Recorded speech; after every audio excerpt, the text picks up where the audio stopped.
صلی اللہ علیہ وسلم کے بارے میں اللہ نے فرمایا ما کان محمد ابا احد من رجالکم ولکن رسول اللہ وخاتم النبیین۔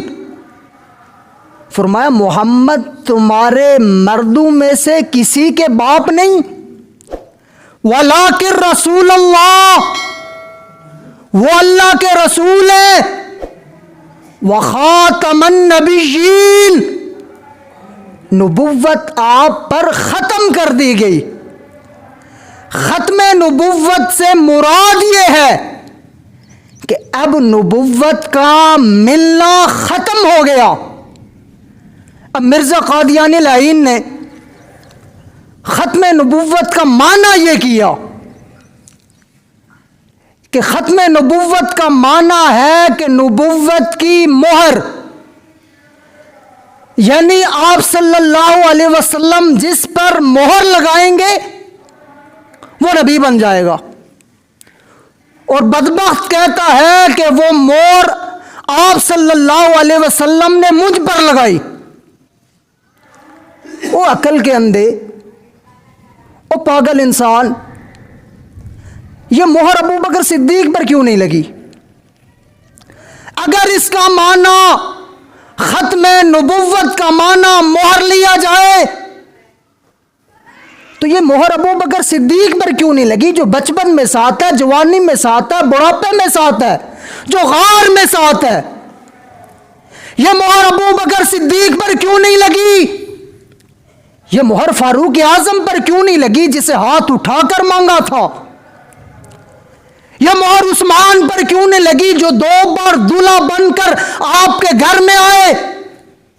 یہ مہر علی پر کیوں نہیں لگی جو بچپن میں آپ کے ساتھ تھے، جن کی تربیت آپ نے کی، جن کی پرورش آپ نے کی، جو آپ کے گھر میں پلے بڑے ہوئے؟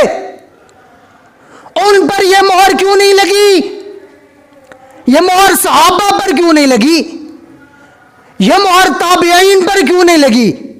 تبع تابعین پر کیوں نہیں لگی؟ امام اعظم ابو حنیفہ، امام شافعی، امام مالک، امام احمد بن حنبل، امام بخاری، امام نسائی، امام ترمذی، امام ابن ماجہ، امام داود، ان پر کیوں نہیں لگی؟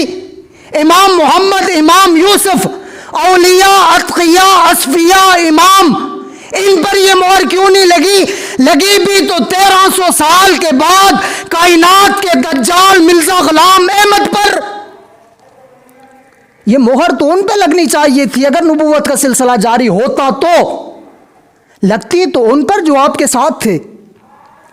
1300 سال کے بعد اس پر آ کر مہر لگی۔ آپ صلی اللہ علیہ وسلم نے خود ختم نبوت کا معنی کیا۔ آپ صلی اللہ علیہ وسلم نے فرمایا سَيَكُونُ فِي أُمَّتِي 30 كَذَّابًا، فرمایا میری امت میں 30 ایسے کذاب پیدا ہوں گے، 30 کذاب ایسے آئیں گے، کلہم یزعم انہ نبی، ہر ایک یہ گمان کرے گا کہ میں نبی ہوں۔ فرمایا وَأَنَا خَاتَمُ النَّبِيِّينَ لَا نَبِيَّ بَعْدِي، میں آخری نبی ہوں، میرے بعد کوئی نبی نہیں آئے گا۔ آپ صلی اللہ علیہ وسلم نے خود ختم نبوت کا معنی کیا، اور دوسری جگہ آپ صلی اللہ علیہ وسلم نے فرمایا اس وقت تک قیامت قائم نہیں ہوگی حتی یبعث کذابون دجالا کلہم یزعم انہ نبی وَأَنَا خَاتَمُ النَّبِيِّينَ لَا نَبِيَّ بَعْدِي۔ فرمایا لا تقوم الساعہ، قیامت اس وقت تک قائم نہیں ہوگی یہاں تک کہ ایسے دجال آئیں گے، ایسے کذاب آئیں گے، وہ یہ گمان کریں گے کہ ہم اللہ کے نبی ہیں۔ فرمایا سن لو انا خاتم النبیین لا نبی بعدی، میں آخری نبی ہوں، میرے بعد اگر کوئی دعویٰ کرے وہ دجال اور کذاب ہو سکتا ہے، نبی نہیں ہو سکتا۔ پھر قادیانی کیا ہوئے؟ دجال اور کذاب ہوئے۔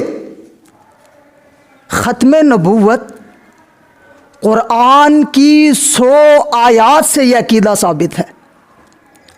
مفتی اعظم پاکستان مفتی شفیع عثمانی صاحب نے ختم نبوت کے حوالے سے ایک رسالہ لکھا، ایک کتاب لکھی، اس میں 100 آیات کو جمع کیا جو آیات آپ کی ختم نبوت پر دلالت کرتی ہیں، اور 210 احادیث کو جمع کیا۔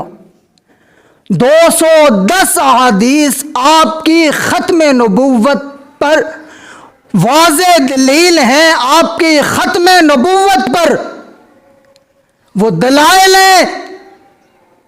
اب قرآن کی جو ایک آیت کا انکار کرے وہ دائرہ اسلام سے خارج، ایک لفظ کا انکار بھی قرآن کا کرنے والا وہ اسلام میں باقی رہ نہیں سکتا۔ جو دجال 100 کے قریب آیات کے منکر ہوں، وہ تو کائنات کے بدترین غلیظ ترین کافر